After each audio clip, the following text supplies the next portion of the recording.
People are measurably far more likely to commit to a new habit or a new behavior right after a Monday, right after a new month begins, or right after a birthday than they are on an ordinary Wednesday afternoon in the middle of an unremarkable week. Researchers who study behavior change call this the fresh start effect, and it's a genuinely useful, well-documented pattern that most managers never think to use deliberately, even though it's sitting right there, available to them at essentially zero cost. The underlying mechanism works through what researchers call a temporal landmark, some specific date that feels psychologically like a clean, meaningful boundary, rather than just another ordinary day passing by unnoticed. That landmark creates real psychological distance between a person's sense of who they were before the landmark and who they're choosing to be after it. The old version of you who skipped the gym 3 times last week, or blew a deadline, or let an important email sit unanswered for 2 weeks,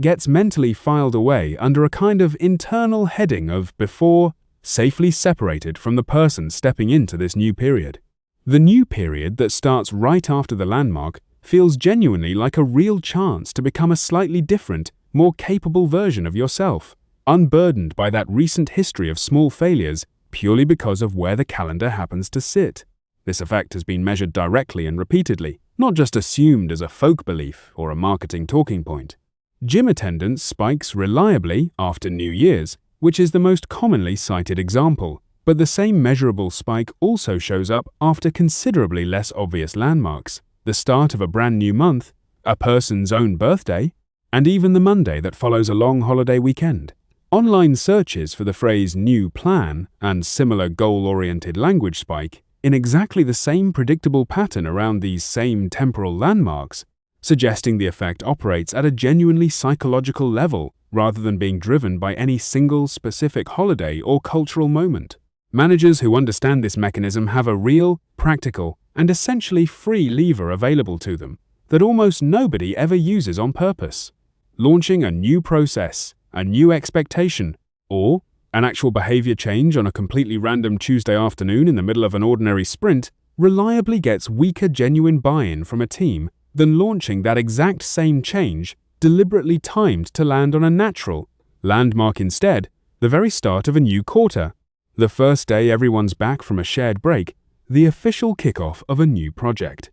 The substance of the change itself doesn't need to be any different at all between those two scenarios. It just needs to land on a date that genuinely feels, to the people receiving it, like a real boundary rather than an arbitrary interruption dropped into the middle of business as usual. A team rolling out a new code review standard will often get noticeably more genuine adoption, not just polite verbal agreement in a meeting, when that standard is introduced at the very start of a new quarter alongside other natural resets, compared with the identical standard being introduced randomly in the 3rd week of an ongoing sprint, where it just feels like one more disruption layered on top of everything else already in motion. A manager trying to establish a new habit of written weekly priorities across a team will see meaningfully stronger follow-through when that new habit launches on the first Monday back after a holiday, rather than being announced in an ordinary Thursday afternoon meeting where it competes for attention against a dozen other unrelated agenda items and gets filed away as just another passing request.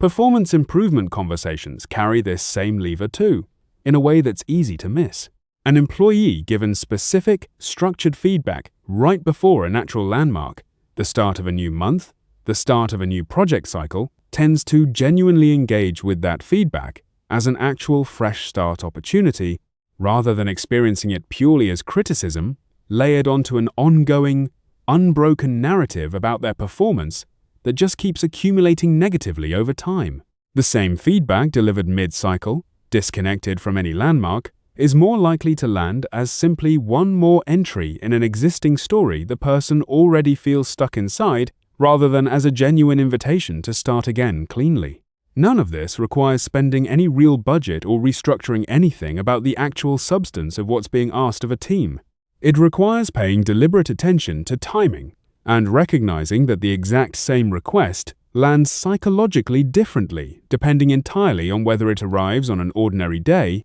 or right alongside a landmark that already feels, to the person receiving it, like a legitimate boundary between what came before and what comes next, Timing a rollout to land on a natural landmark date costs nothing at all, and consistently and measurably raises how seriously people actually take the change being asked of them. Time your next real ask, a new habit, a new process, a hard conversation, to land right after a landmark date, and watch how differently it gets received. This exact effect was formally documented in a widely cited 2014 study published in the journal Management Science by researchers Heng-Chen Dai, Catherine Milkman, and Jason Rios, who analyzed real behavioral data rather than relying on self-reported intentions, including gym check-in records and online searches for goal-related terms, across long stretches of time spanning many different calendar landmarks. Their data showed the spike in goal-directed behavior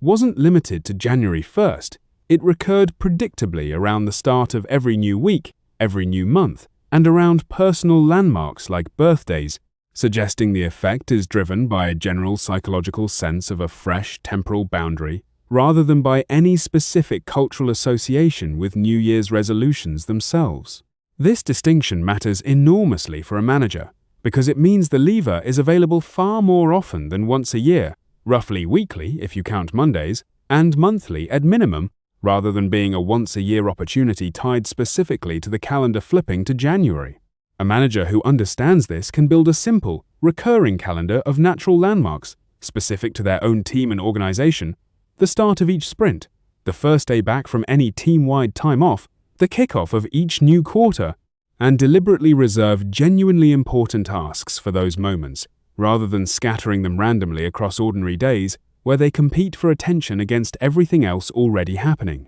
This goes beyond simply picking a good day to send an announcement email. Consider how differently the same message lands depending on timing. A message reading, "Starting today," where changing how we track project status sent on a random Wednesday afternoon reads, as one more procedural change layered onto an already busy day, easy to skim past and quietly ignore. The identical message, held for 1 week and sent instead on the first Monday of the new quarter, reads as part of a broader, meaningful reset that's already happening anyway, and people are measurably more receptive to folding a new expectation into a reset they were already mentally prepared for than into an ordinary day they experience as already fully accounted for. This applies with particular force to habits a manager genuinely wants to stick long-term rather than one-time announcements. A request to start a new daily practice, writing a brief end-of-day summary, doing a specific check-in ritual with a direct report,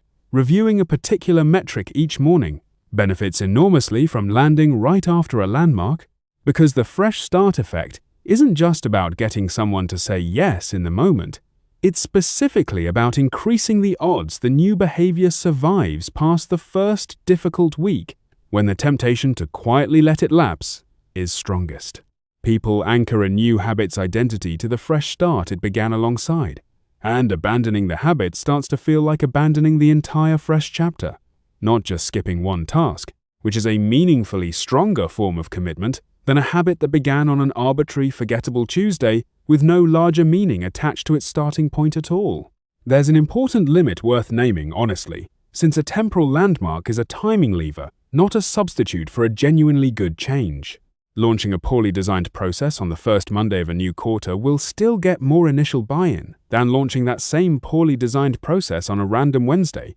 But that early buy-in only buys a manager a longer runway before the actual flaws in the change become apparent. It doesn't fix those flaws, or make a fundamentally bad idea sustainable long-term. The fresh start effect increases the odds people genuinely try something new and stick with it through the uncomfortable early days when most habits fail. But it can't manufacture lasting commitment to a change that isn't actually worth sticking with once the initial motivational boost from the landmark itself naturally fades. A second practical limit is that landmarks lose some of their power the more frequently and mechanically they get invoked. A manager who announces every single minor process tweak as a meaningful fresh start every single week will eventually see the landmark framing itself become background noise, exactly the same way status quo bias predicts any signal becomes less potent once it's no longer distinctive. The lever works precisely because a landmark feels genuinely special and infrequent,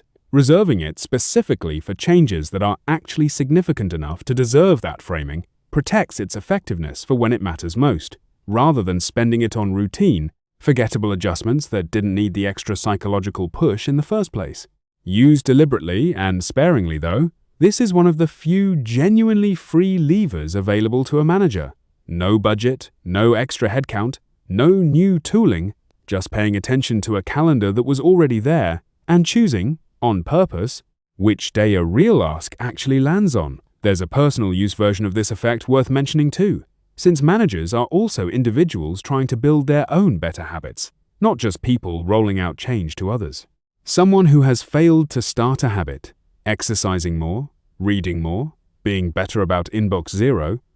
on 3 previous ordinary Wednesdays, often assumes the habit itself is simply something they're bad at sticking to. The Fresh Start research suggests something more specific and more fixable than that. The failures may say less about willpower and more about having launched the attempt on days that didn't feel like real boundaries, competing the whole time against the pull of an ordinary week already fully underway. Deliberately waiting for the next genuine landmark, rather than starting on a random Wednesday out of sheer frustration with having delayed again, sounds counterintuitive when the instinct is to just start immediately, but the data on actual follow-through says the short wait for a real landmark is often worth more than the head start of beginning a few days earlier on a day that carries no psychological weight of its own. The same logic that helps a manager time a rollout to a team applies just as directly to timing a change in themselves, and it costs exactly the same amount of nothing to apply either way. Bringing all of this back to a single practical instruction a manager can actually act on this week, look at your own team's calendar for the next few weeks. Find the nearest genuine landmark already sitting there, a sprint boundary, a return from a break, the start of a month, and hold your next real, meaningful ask until it can land right alongside that date instead of getting delivered on whatever day happens to be convenient for your own schedule. The substance of the ask doesn't need to change at all. Just moving it those few days onto a date that already feels like a boundary to the people receiving it is very likely to change how seriously it gets taken and how long it actually sticks once the initial motivation of the fresh start itself has faded. This is one of the rare findings from behavioral research that requires no new budget line, no new software, no new headcount to act on, only a small shift in when an otherwise unchanged request gets delivered. And that low cost is exactly why it's worth building into a manager's ordinary planning habits, rather than treating it as a one-off trick reserved for January alone. A team that only ever gets meaningful new asks on random days throughout the year is quietly leaving a free, well-documented psychological advantage sitting completely unused purely because nobody on that team ever thought to check the calendar for a nearby landmark before deciding when to actually make the ask. It's a small enough habit to build into any existing planning ritual a manager already runs, a 2-minute check during quarterly planning, or even just a standing reminder to glance at the calendar before sending anything that genuinely matters. And the fact that it costs so little to apply is exactly why it's worth actually building into the routine, rather than remembering it once, nodding along, and quietly letting the habit itself lapse the same way any other unlanded fresh start does. The whole point of this research is that timing is a lever sitting in plain sight, available to any manager willing to glance at a calendar before hitting send, and the teams that actually use it consistently get more genuine follow-through from the exact same requests